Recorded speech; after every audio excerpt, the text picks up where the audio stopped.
I'm always curious when I know someone's coming in. I read bits and pieces about them, and I think, what can I ask that perhaps I haven't spoken about before? Some of your moves I find interesting, or moves that perhaps didn't happen. You nearly went to Spurs twice. Yep. What happened? What went wrong? Why didn't you go to Spurs? Well, the first time was about 20 years ago when I first came to England. So I was 16. I had 2 trials lined up, Portsmouth and Spurs, 2 weeks at each. I walked into Portsmouth. I had a really unbelievable 2 days of training. We played a little friendly, and then the academy director pulled me in and said, "Listen, we want to sign you 2-year academy, 2-year pro, but under one condition." I said, "What's that condition?" He said, "You can't go to Spurs." So I was like, "Sure, whatever, done deal." It was my dream to come to England, so that was pretty easy. And then obviously in 2010 when I went to Stoke. Sorry, can I ask? We'll sign you, but you can't go to Spurs. How does that work? If you're signed for them, you wouldn't go to Spurs anyway. So we'll pull the offer if you go to Spurs, basically. Go to Spurs trial. Yeah. So if I see. Right. Okay. I had another 10 days at Portsmouth technically, and I was supposed to go to Spurs on trial. So here you go. Offers on the table. Yeah, offers on the table, but you have to sign it now. Okay. It's a bit naughty that. That's the way football works, Ben. You know, nobody, no prisoners, mate. Honestly. But that was an easy decision for you to make. Well, easy. I was in England. I was 16, and my dream was to play in England. Okay. Pompey had just been promoted, so obviously I can see like Teddy Sheringham, Patrick Berger, Steve Stone, all those guys training there. So I'm like, I'm a kid in a candy store, So it was a no-brainer. Okay, and the second time? Second time was a bit more controversial. Yeah. Didn't Spurs receive money and it went to court? Have I got that right? Yeah, I don't know what happened there, but basically that was the time Pompey were in trouble. So I just got into the Premier League. I was playing a few games, really enjoying it, loving the experience and everything else, but they were in financial trouble. So, any assets in January would have to be sold. So I knew there was a chance I was going to go that window, and I had a call literally 2 or 3 days before the end of the window.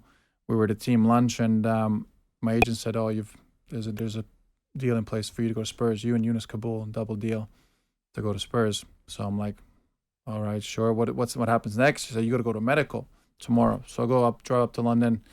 I've got a medical all day, and I was literally in the morning. It was like a 10-hour thing. And I walked out later out of the hospital, and I had so many missed calls from my agent. So I met him in the evening. He said, "Stoke have come in for you. Tony Pulis wants to speak to you," and my old youth team coach, Mark O'Connor. So I ended up speaking to them. I ended up going home that night just to think about everything. Spurs thought I was in the hotel. So in the morning, they were like thinking I'm going to sign. So I went home just to think about it, talk with my my girlfriend, was also my wife at the time now, and we spoke about it. And I wanted to go to Stoke, but Pompey kept pressing me go to Spurs. I said, "No, you've got to go to Spurs. We've done the deal." Because it was part of the I think it was part of the deal. I think they were paying off some debt. Why did you choose Stoke? No disrespect, but why did you choose Stoke? No, I just thought it was better place for my development. To play. You were going to be number 2 at Spurs. Who's the keeper then? Aurelio Gomez. Oh, okay. Yeah. So Harry Redknapp was great, to be fair, and I knew him from when I first went to Pompey. Yeah. It's like, no, Gomez is going to go in the summer. You'll play and everything. But I just thought at Stoke it was just a better path for my development, and really liked what they had to say, and eventually they accepted a bid from them. Okay. Any other clubs you nearly signed for? Yeah, there's a few in the time. Come on, tell me. Well, the main one was in Italy, right? One Roma in 2015 and some Chelsea, but it was Liverpool. It was either me or Mignolet at the time. Right. And Mignolet was, Stoke. I was still on a contract for like 3-4 years, and they wanted just too much money. Mignolet had a year left, and he was a good deal for them. So that was a close one. You ever thought about writing a book? Yes, I have. There has been chatter, but I'm saving until I stop playing. So should be some good stories coming up. Any stories about Darren Bent in there? No. Yeah, his goal from the halfway line, right? Yeah. That's a whole chapter, yeah? Yeah, it has to be. Yeah. Let's talk about your Goalkeeping Academy. You run that. Tell me a bit about how long's that been happening? How did that come about? Well, yeah, I've been a goalkeeper my whole life. My dad was a goalie, so just been doing it. I've got my own brand as well, AB1GK, and then part of that is the academies. And it's been running just over 4 years now, Bosnia, England, Germany. And it's a lot of fun. Good to see the kids, kids who want to be goalies don't get a lot of coaching, specific coaching. And with goalkeeping, it's such a specialist position that not everyone can just coach you, and you don't want just anyone hitting balls at you. So The academy is going well, growing all the time. London, Burnley, Nantwich now. Wow. So we'll open up some more locations as the year goes on. Can I say, sorry, Benny, can I say, why did you get into goalkeeping? Is it because you were really tall as a kid? No, it was honestly, it was in my family. My granddad was a goalie. My dad was a professional in the former Yugoslavia. Yeah. And honestly, when I was born, just the gloves went on right away. Not right away. I mean, well, as soon as I could get them on. So and everyone tall. You've obviously got.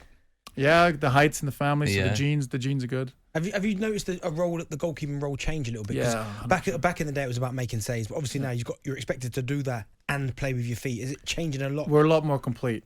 You know, I think I still was playing when I didn't have the pickup role, so you can pick up with your hands. Yeah. Why so you played that long ago? Yeah, when I was young, like obviously I think I'm donkeys years ago now. Yeah. But yeah, it's a lot more complete. So in terms of your distribution, with the feet, the positioning now, you're just so much more included in the team. You know, whether the line is higher, whether you have to be higher, controlling all your distances, positioning, distribution, playing out, starting attacks, communicating, all that kind of stuff now. So it's a lot more of a complete game. Do you find, because I can remember when Paul Clements came to Derby, he'd just been at PSG, Real Madrid with Ancelotti. Yeah. He had the goalkeepers joining in possession to get them better with their feet. Is that something that's we still do that now? We're still joining rondos. We're doing all that kind of stuff now. Very much the same. You know, obviously depending on how the manager wants to play, but if you're a bit of a possession team where you want to control the game, Do you do that Everton? Do you? Jordan Pickford takes part in that as well. Yeah, Jordan's good.